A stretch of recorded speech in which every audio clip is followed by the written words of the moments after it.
Fala aí, humilhadores, beleza? Vamos fazer aqui mais uma questãozinha aqui da UERJ que eu separei para vocês. Bom, eu não coloquei aqui, não marquei aqui o ano, mas na descrição do vídeo aqui eu vou botar o ano certinho, qual exame de qualificação que é e qual questão que é, beleza? Show, vamos lá então, equipe humilhando. Chora agora reaprovado, bora. Um dos equipamentos de segurança de uma cápsula espacial tripulada efetua a remoção do gás carbônico desse ambiente. Claro, né, as pessoas estão lá na cápsula, no espaço, elas estão respirando. E elas vão roubando o oxigênio e eliminando o CO2. Então tem que ter um dispositivo para renovar o oxigênio, até porque do espaço não vai estar vindo esse gás, né? E tem que ter um dispositivo para retirar, remover esse excesso de CO2, porque isso vai atrapalhar de alguma forma, isso pode levar até a morte dos indivíduos. Vamos falar daqui a pouco por quê e como. Admita que após um acidente esse equipamento tenha deixado de funcionar. Observe as curvas do gráfico abaixo. Então nós temos aqui um gráfico onde temos no eixo X o tempo, onde no momento T0, né, no tempo zero aconteceu o acidente, então a cápsula que removia o CO2 parou de funcionar, então o CO2 vai começar a se acumular no ambiente dentro daquela cápsula espacial. E no eixo Y temos o pH do sangue. O que vai acontecer com esse pH? Vai aumentar, ou seja, vai alcalinizar depois que aconteceu o acidente? Não vai mudar nada? Vai acidificar? Enfim, vamos ver. A curva que representa a tendência do que deve ter ocorrido após o acidente com o pH sanguíneo dos tripulantes está identificada por... Então deixa eu sair daqui, vamos rabiscar essa parada. Primeira coisa é o seguinte, deixa eu ver se está rabiscando aqui na moral, porque de vez em quando esse negócio buga. Está rabiscando na moral.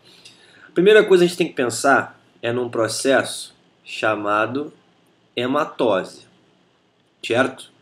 O que é hematose? Para quem não lembra, hematose é isso aqui, ó.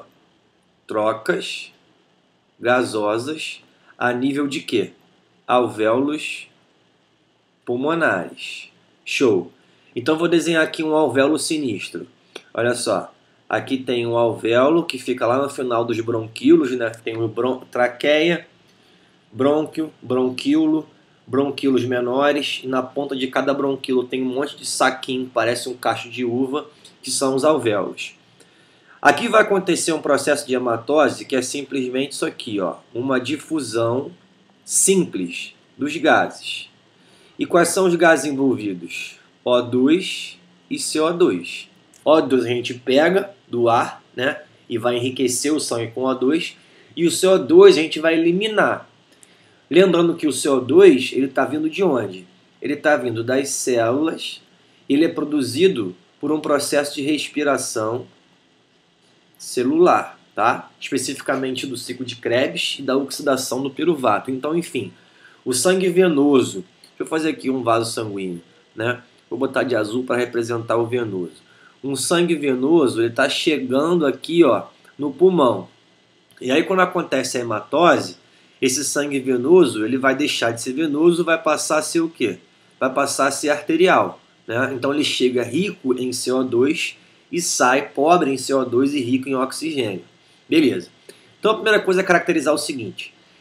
Quem está entrando no sangue do alvéolo? Quem está entrando é o O2, beleza? Show de bolinha. E quem está saindo? Quem está saindo, maravilha, ó, CO2, show de bola. Agora, se os gases, né, eles vão ser transportados do ar alveolar para o sangue, ou vice-versa, por difusão, o que determina para onde o gás vai é isso aqui, ó, é o gradiente de pressão. Ou seja, o gás sempre quer ir para o meio que tem maior pressão, do meio que tem maior pressão para o meio que tem menor pressão.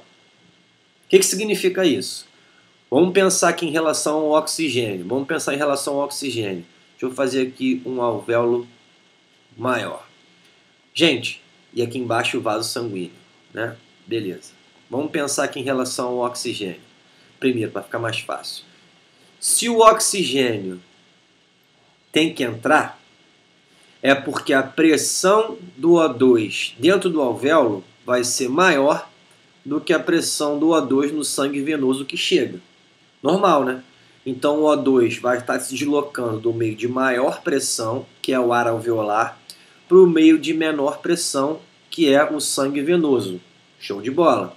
E aí ele vai sair daqui oxigenado, rico em oxigênio. Em relação ao CO2, como é que vai ser a parada? O CO2 ele tem que fazer o caminho inverso, né? Ele vem do sangue, que é venoso, e vai em direção ao alvéolo. Então, a pressão do CO2 no ar alveolar ela tem que ser menor do que a pressão do CO2 no sangue venoso. E, obviamente, gente, essa pressão do CO2, tá, no alvéolo, ela tem que ser menor também, aliás, perdão, ela tem que ser maior do que a pressão do CO2 no ar que está aqui fora. Por quê? Porque se a pressão do CO2 no ar que está aqui fora for muito alta, ela vai ser maior do que a pressão do CO2 no ar alveolar. E aí eu te pergunto, se a pressão do CO2 aqui no ar de fora, no caso da cápsula, né, da questão, for maior do que a pressão do CO2 no ar alveolar, o CO2 vai querer sair? Não vai querer sair. Então esse é o problema. Quando a cápsula dá um tilt, quando a cápsula buga, o que vai acontecer? A pressão do CO2 na cápsula ela vai ficar muito grande. Ela vai ficar maior do que a pressão do CO2 no alvéolo. Então, o CO2 do alvéolo vai querer sair? Não vai querer sair. Então, esse é o primeiro ponto importante.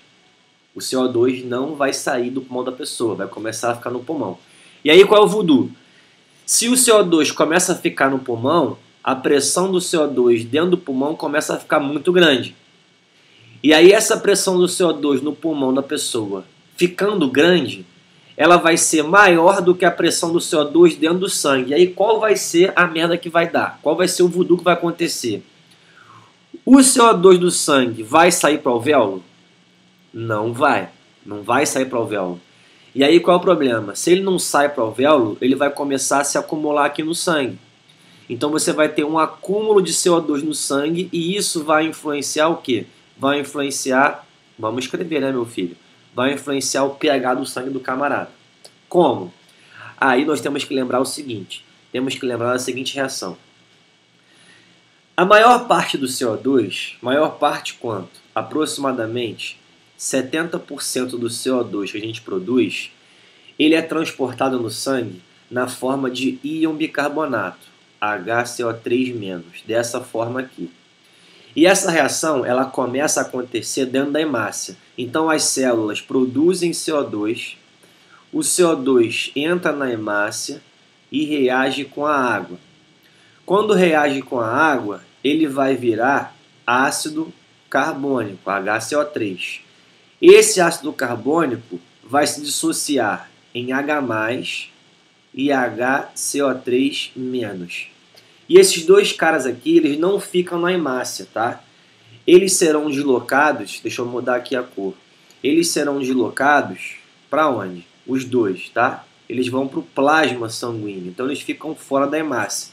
Porque o H+ não pode se acumular dentro da hemácia, senão vai acidificar a hemácia, vai começar a desnaturar a proteína, a hemácia vai morrer e aí deu ruim.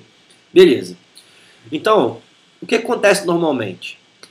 Normalmente, pessoal, as células estão produzindo CO2 na respiração celular, estão dando CO2 para a hemácia, aí o CO2 reage com a água, vira ácido carbônico, vira H+, HCO3-, vai para o plasma e esse sangue está venoso. O que acontece normalmente quando esse sangue venoso chega no alvéolo? Vai acontecer o caminho contrário. Por quê? Porque o CO2 começa a ser perdido, ó. Ele sai do sangue, vai para o alvéolo e vai para o ar. Quando você perde CO2, você diminui a concentração desse cara no sangue, no caso na hemácia. E aí você vai deslocar esse equilíbrio químico justamente na direção inversa. Então você vai estar consumindo aquele H+ que estava no plasma, consumindo aquele íon bicarbonato que estava no plasma, e aí você desloca a reação no sentido contrário, elimina o CO2, expira e tudo acontece normalmente. Porém, qual é o voodoo da questão? O voodoo é o seguinte: se você não está tirando o CO2 do sangue, não tem como você diminuir a concentração dele. E pelo contrário, ele não vai estar querendo sair e vai estar entrando, porque a pressão do CO2 no ar da cápsula está grande e a pressão do CO2 no alvéolo está grande. Então o CO2 está aumentando. Se o CO2 está aumentando ao invés de descer, esse equilíbrio químico vai ser totalmente deslocado no sentido de formação do H+. Então, se você forma excesso de H+, e esse H+ vai para o plasma, gente, excesso de hidrogênio em meio aquoso, que é o plasma, o pH faz o quê? O pH diminui. Isso quer dizer que ele fica mais o quê? Ácido. Então, voltando para a curva lá da questão, voltando para a curva, qual é o pH aqui que está ficando mais ácido? É o pH da curva Z, que é o que está diminuindo. Logo, o que vai acontecer com o pH do cara? Vai acidificar, vai diminuir. Gabarito, então, letra D. Foi o que foi? Beleza, humilhadores, espero que tenham gostado. Chora agora, reaprovado. Se não aguenta, irmão, não se envolve. Chama que vem. Irá. Tchau, até a próxima questão.